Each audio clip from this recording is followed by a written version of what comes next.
এই 29 এপ্রিল ভোটটা দিচ্ছেন, আগামী 5 বছর আপনার ভালো থাকা বা খারাপ রাখার জন্য কিন্তু এই ভোটটা দেওয়া হচ্ছে। কেন খারাপ রাখার কথা বলছি?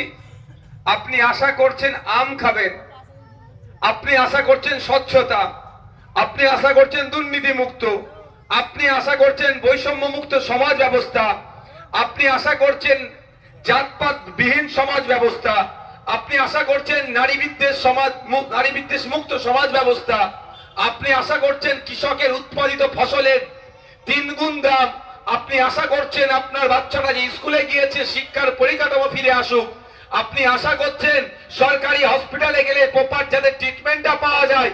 এক কথায় আপনি আশা করছেন রাষ্ট্রের যে দায়িত্ব সেটা পালন করবে। কিন্তু ভোট দিচ্ছেন কাকে?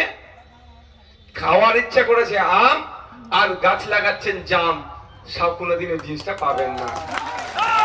যদি আশা করে যে আমি আম খাওয়ার ইচ্ছা, তাহলে বলবো আম গাছই লাগান।